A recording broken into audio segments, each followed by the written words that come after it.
Hello friends, welcome to अभी study 95। दोस्तों, आज के वीडियो में हम बात करेंगे सिंधु नदी तंत्र और सिंधु नदी जल समझौता के बारे में देखेंगे। तो दोस्तों, बहुत ही मज़ेदार वीडियो है, प्लीज़ आप वीडियो के अंत तक बने रहिएगा, पूरी वीडियो देखिएगा। हम सिंधु नदी तंत्र से रिलेटेड कुछ इम्पोर्टेंट पॉइंट और उनको हम ट्रिक के माध्यम से आपको याद कराऊँगा और इनकी सहायक नदियों को हम ट्रिक के माध्यम से देखेंगे। तो प्लीज़ आप वीडियो पूरा देखिए और आइए हम स्टार्ट करते हैं। सिंधु नदी तंत्र। भारत की नदियों को मुख्यतः दो वर्गों में बांटा गया है। पहला हिमालय की नदियां, दूसरा प्रायद्वीपीय भारत की नदियां। हिमालय की नदियों को मुख्यतः तीन तंत्रों में बांटा गया है। पहला है सिंधु नदी तंत्र, गंगा नदी तंत्र और ब्रह्मपुत्र नदी तंत्र। तो आज के वीडियो में हम बात करेंगे सिंधु नदी तंत्र और इनकी सहायक नदियों के बारे में। तो आइए हम देखते हैं सिंधु नदी तंत्र। सिंधु नदी तिब्बत के मानसरोवर झील के निकट स्थित चेमयूंगडुंग नामक हिमखंड से निकलती है। नेक्स्ट है, इसे तिब्बत में सिंगिन संवान या शेरमुख बोलते हैं, ध्यान दीजिएगा, इम्पोर्टेंट पॉइंट है। यह नदी पहले उत्तर पश्चिम दिशा में प्रवाहित होती हुई हिमालय पर्वत को काटकर दमचौक के निकट भारत में प्रवेश करती है। दमचौक यह स्थान का नाम है, बहुत इम्पोर्टेंट है, याद रखिएगा। लद्दाख श्रेणी को काटते हुए जम्मू कश्मीर में गिलगिट के समीप भुंजी नामक स्थान पर गार्ज का निर्माण करती है। तो आपको इम्पोर्टेंट पॉइंट याद रखने हैं, गिलगिट के समीप भुंजी नामक स्थान पर यह गार्ज का निर्माण करती है और हिमालय पर्वत को काटकर दमचौक के समीप भारत में प्रवेश करती है। नेक्स्ट है, सिंधु नदी तीन देशों से होकर बहती है, चीन, भारत, पाकिस्तान। इम्पोर्टेंट पॉइंट है, सिंधु नदी की टोटल लंबाई 2880 किलोमीटर है। भारत का लेह शहर सिंधु नदी के दाएं तट पर स्थित है। सिंधु नदी बाईं ओर से मिलने वाली सहायक नदियां जो हैं जास्कर, सोहन, स्यांग, सिंगार, याद रखिएगा, कुछ यह इनकी सहायक नदियां हैं। नेक्स्ट है, दाहिने ओर से मिलने वाली नदियों में श्योक, काबुल, कुर्रम, गोमल, गिलगिट हैं। काबुल और उसकी सहायक नदियां अटक के पास सिंधु में मिल जाती हैं, यह अटक स्थान का नाम है, याद रखिएगा।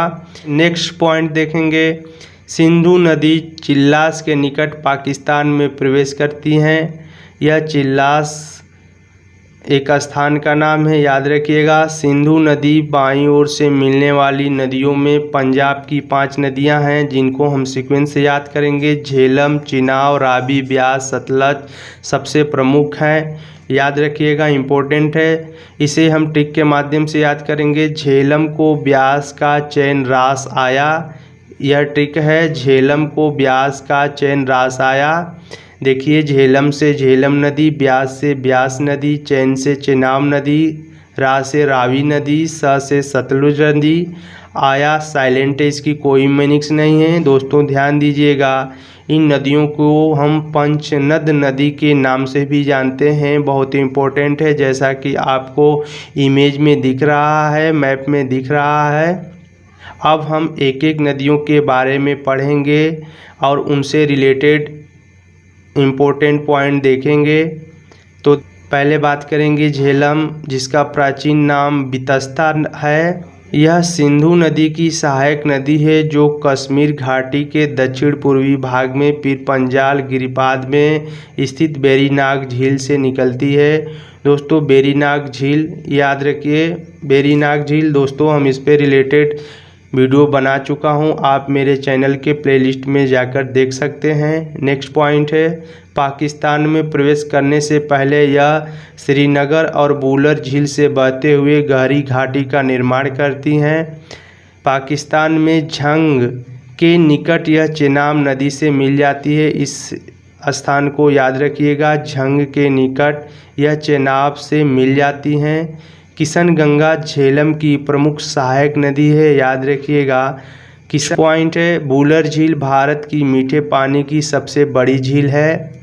हम झील से रिलेटेड वीडियो बनाया हूं, आप मेरे चैनल में जाकर बहुत ही फ़नी वे में सभी झील आपको याद हो जाएंगी, देख सकते हैं। नेक्स्ट है, जम्मू कश्मीर राज्य में झेलम नदी पर तुलबुल बांध का निर्माण किया गया है।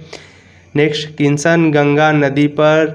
किशन गंगा जल विद्युत परियोजना का निर्माण किया गया है। देखिए, इसको याद करने के लिए एक ट्रिक है, आप याद रखिए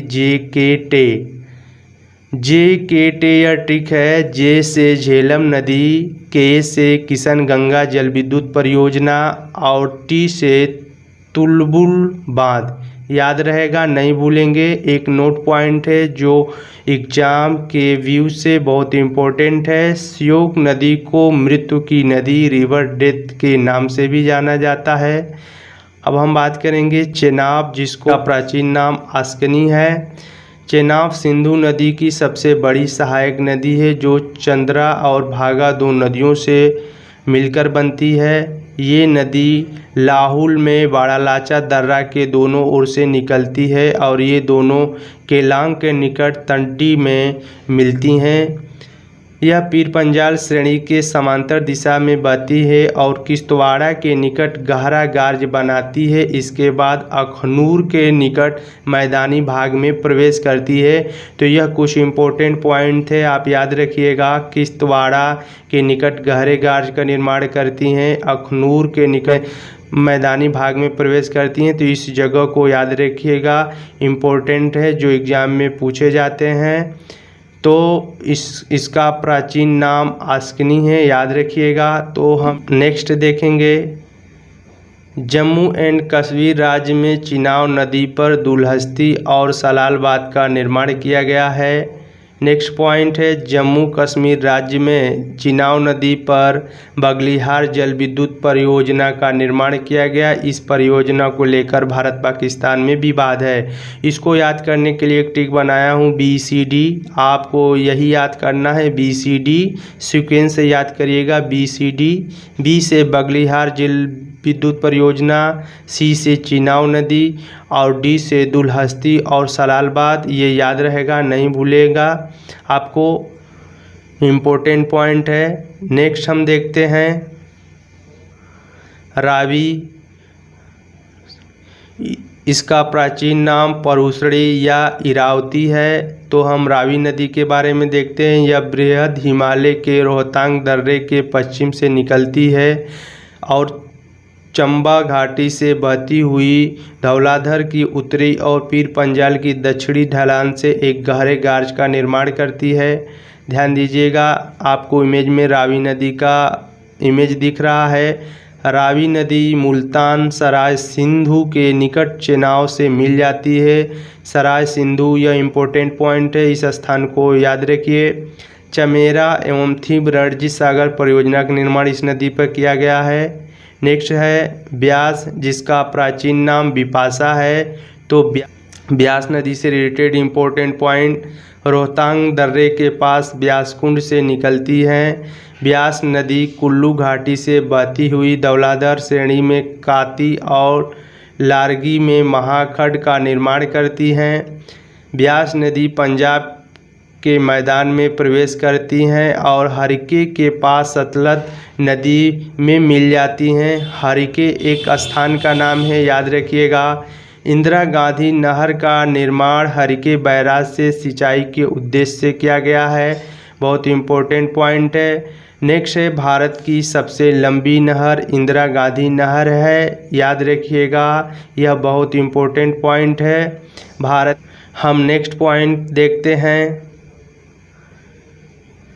हिमाचल प्रदेश में ब्यास नदी पर पोंग बांध का निर्माण किया गया है। सिंधु नदी तंत्र में ब्यास नदी एकमात्र नदी है जो भारत में बहती है, आपको इमेज में दिख रहा है कि। नेक्स्ट है सतलज नदी, जिसको हम सतुद्री के नाम से जानते हैं, इसका प्राचीन नाम है। यह मानसरोवर झील के निकट राकस ताल झील से निकलती है, जहां पर इसे लाक चेन खंभा के नाम से जाना जाता है। सतलज की सहायक नदी स्पीति नदी है। हरिके नामक स्थान पर ब्यास नदी से मिल जाती है और अंत में सतलज नदी मिठानकोट में सिंधु से मिल जाती है। मिठानकोट याद रखिएगा, इम्पोर्टेंट पॉइंट है। अब हम देखेंगे सिंधु नदी जल समझौता जो 1960 ईस्वी में हुआ था, यह बहुत इम्पोर्टेंट है। देखिए 3 पूर्वी नदियों ब्यास, रावी, सतलज का नियंत्रण भारत को दिया गया है। यह 3 नदियों का नाम आप याद रखिएगा, ब्यास, रावी, सतलज, जिनका नियंत्रण भारत को दिया गया है। पश्चिमी नदियों में सिंधु, चेनाब, झेलम का नियंत्रण पाकिस्तान को दिया गया है, याद रखिएगा। भारत इन सभी नदियों के जल का केवल 20% ही उपयोग कर सकता है। इम्पोर्टेंट पॉइंट है, याद रखिएगा। इन नदियों के जल का उपयोग पंजाब, हरियाणा और राजस्थान और दक्षिण पश्चिमी भाग में सिंचाई के लिए किया जाता है। तो यह सिंधु नदी जल समझौते से रिलेटेड कुछ इम्पोर्टेंट पॉइंट थे, जैसा कि आपको इमेज में दिख रहा है। सन 1960 ईस्वी में सिंधु जल समझौता हुआ था। उम्मीद करता हूँ यह वीडियो आपको समझ में आई होगी। तो प्लीज़ आप मेरे चैनल्स पे नए हैं, मेरी वीडियो को पहली बार देख रहे हैं तो वीडियो के नीचे सब्सक्राइब बटन को दबाकर साथ ही बेल आइकन दबाना न भूलें, ताकि इसी तरह की मेरी फ़नी और टिकी वीडियो सबसे पहले आपके पास पहुंचे। तो मैं इसी तरह की वीडियो लेकर आता रहूँगा। तब तक के लिए जय हिंद, जय भारत।